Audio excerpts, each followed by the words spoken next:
It was another day in the Roblox Squid Games when I was just minding my business, offering my hand to somebody to partake in a dance, when this Teto avatar walked over to me and started dancing with me. Little did I know that this would span throughout an entire game, and for once made me not want to act like a villain in the Roblox Squid Games. But let's see how we got there. The first game was red light, green light. Like clockwork, I made it through pretty easily. Unfortunately, my Teto friend got shot at the very end, and they got injured. They came up to me expecting to be able to have a little dance, but unfortunately, when you're injured, you can't dance with anybody. Like this game hates injured people or something. Near the end of the game, I got a little devious and got to my old ways and eliminated another player.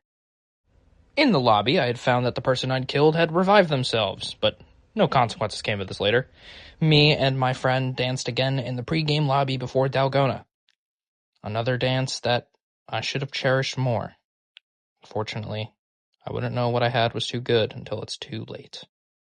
Dalgona was as easy as ever. I got the star cookie, which, as you can tell, went swimmingly for me. Usually none of the cookies give me any trouble in Dalgona. I decided to flex my aura by walking around, showing that I was a threat to be trifled with, to hopefully ward threats away from me and then my friend. Later, my friend found me after doing their triangle cookie, and we danced again. These two people were teaming next to us, but nothing would come of my lack of noticing that, however. Me and my friend danced in the pre-game before lights out. I grabbed my trusty fork, as I usually do, and my kimbap, and then I went and hid on top of a bed. Usually I don't do this, but I had a friend this time. I could for a little while. Of course, my urges got the best of me, and a little while after, I game-ended Asukuna because, well, he kept getting on my nerves. The next game was Tug of War. My team won swimmingly, but I didn't know if my friend would make it out alive. Their battle went to the wire. I wasn't sure if I eliminated them earlier.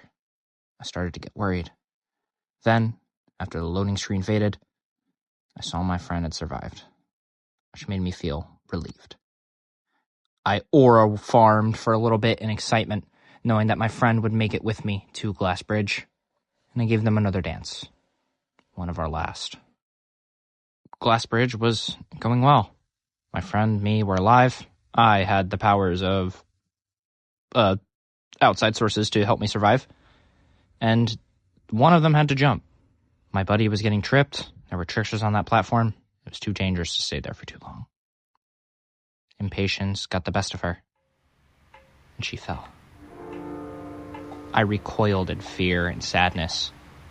My true friend, one of my few, was gone. After that, I secluded myself in the next lobby. I voted to continue the games. I didn't want to rebel anymore.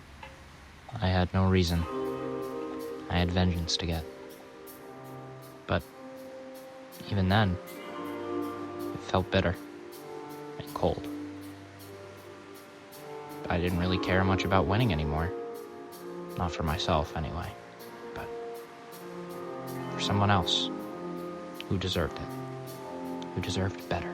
Then there I was, in the final 3, rooms of 2. I tried to push the guy, hoping the other guy would follow me into a room, but he followed his other friend. I desperately fought to get in, but they shut it too fast. It was over. I'd failed. I was upset, heartbroken that I couldn't win for my fallen friend. Images of us just spending time together flashed in my mind as I apologized. While the other two bickered about who would win a battle and were killing each other in that room, I was filled with dread and sadness that my friend who had stayed to watch to see if I could win for them, I failed. They left the lobby, and I accepted my fate. Maybe, at another time, I could have won for them.